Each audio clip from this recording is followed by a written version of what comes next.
বান্দা 36, 37, 38, 40 বছর বয়সে বুঝ আসার পরে বান্দা যখন মসজিদ দিয়ে যাচ্ছে, হঠাৎ করে মসজিদ থেকে ইমামে মুকাররম ওয়াইজ করতে করতে একটা আওয়াজ করলো, যে আওয়াজটা তার কানের মধ্যে লাগলো। ইমামে মুকাররম বলে, যার গুনাহ বেশি, যার পাপ বেশি, যার সওয়াব কম, এমন কেউ থাকলে আল্লাহর বাণীটা একটু শুনেন। আল্লাহর পক্ষ থেকে আমি আপনাদেরকে শুনাই দিচ্ছি কোরআনের বাণী, লা তাকনাতু মির রাহমাতিল্লাহ, লা তাকনাতু মির রাহমাতিল্লাহ। সুবহানাল্লাহ বলেন না রে ভাইয়া? লা তাকনাতু মির রাহমাতিল্লাহ। আল্লাহ পাক বলে, ও আমার বান্দা, তোর গুনাহ যদি পাহাড় পরিমাণ হয়ে যায়, কোথাও যদি তোর ঠাঁই না হয়, তুই লা তাকনাতু মির রাহমাতিল্লাহ, আমি আল্লাহর রহমত থেকে নিরাশ হইস না।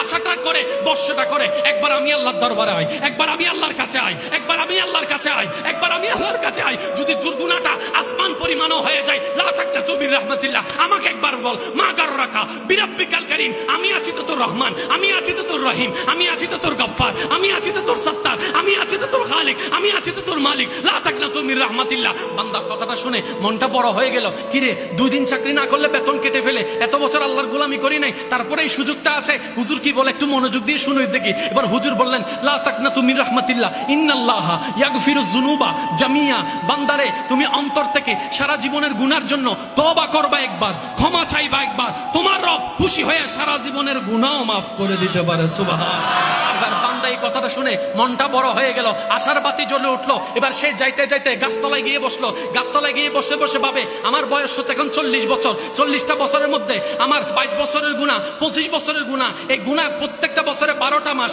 365 দিন আমি গুনাহ করেছি। কারণ 24 ঘন্টায় আমি সওয়াব করেছি কম, গুনাহ করেছি বেশি। আমারটা আমি বললাম, আপনারটা আপনি হিসাব করেন। একটা একটা যদি গুনাহ ধরি, তাহলে আমার গুনাহ হবে মনে করেন 1 কোটি, 2 কোটি, 3 কোটি, 5 কোটি, 10 কোটি। আমি কয়টার জন্য ক্ষমা চাইবো? কারণ সব গুনাহ তো আমার মনে নাই।